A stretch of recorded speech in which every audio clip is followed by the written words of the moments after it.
1월 6일 KMA 뉴스브리핑입니다. 의료계 중요 인사들이 모이는 신년 행사장이 문재인 케어 성토의 장이 됐습니다.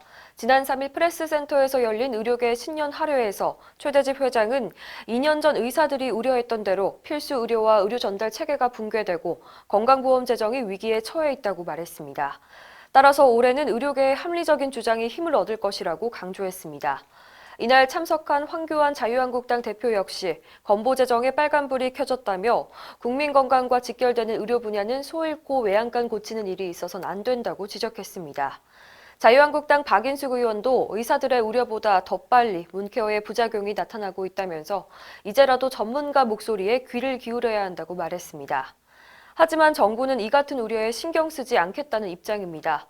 이날 참석한 박능우 보건복지부 장관은 올해도 건강보험 보장성 강화 대책을 계속 추진해 나가겠다고 말했습니다. 의료인이 폭행당하는 사건이 끊이질 않고 있죠. 그런데 우리나라만의 문제가 아닙니다. 영국 의학저널에 최근 실린 논문에 따르면 전 세계 의료 종사자의 62%가 폭력에 노출된 경험이 있는 것으로 나타났습니다. 이 중에 24.4%는 신체적인 폭력까지 경험했습니다. 비물리적인 폭력에는 폭언이 57.6%로 가장 많았는데요. 성희롱을 경험한 의료 종사자도 12.4%나 됐습니다. 폭력 발생은 아시아와 북미 국가에서 높게 나타났고 정신건강의학과와 응급실에서 많이 발생했습니다. 환자가 휘두른 흉기에 사망한 고 임세원 교수도 정신건강의학과였습니다. 한편 대한의사협회가 조사한 결과 우리나라 의사 71.5%가 환자나 보호자로부터 폭력을 당한 경험이 있는 것으로 나타났습니다.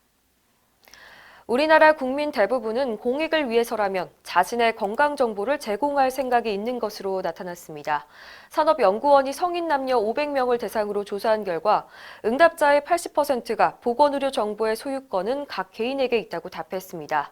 하지만 난치병 치료제 개발처럼 사회의 공익을 위해서라면 나의 건강정보 활용을 허락하겠다는 응답이 78%나 됐습니다. 허락하지 않겠다는 응답자에게 이유를 물어봤더니 연구 개발의 성과가 과연 공공의 이익으로 돌아갈지는 의심스럽다는 답변이 많았습니다. 대학병원의 진료 교수도 연가 보상비를 받을 수 있게 됐습니다. 진료 교수는 병원이 필요할 때 채용하는 일종의 계약직인데요. 교육부 발령을 받는 의대 교수와는 신분이 다릅니다.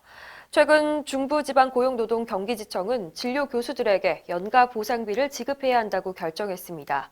그런데 대학병원들의 입장은 다릅니다.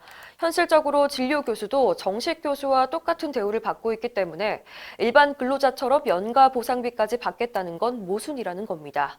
이와는 별도로 의대 교수들이 연가 보상비를 지급하라며 병원을 상대로 낸 소송도 진행 중이어서 대학병원 교수들의 연가 보상비를 둘러싼 논란이 한동안 계속될 전망입니다. 올해 의대 교수들의 노조가 설립될 전망이라는 소식입니다. 최근 헌법재판소는 교수 등 대학교 교원들의 단결권을 인정하지 않는 교원 노조법이 헌법에 어긋난다고 결정했습니다. 따라서 의대 교수들도 노조를 세울 수 있게 된 건데요.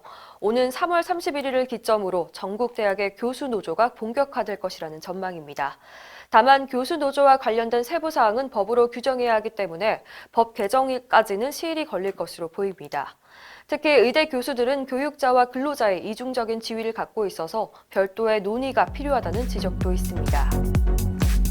이상으로 뉴스브리핑을 마칩니다. 자세한 사항은 의협신문을 참고하시길 바랍니다.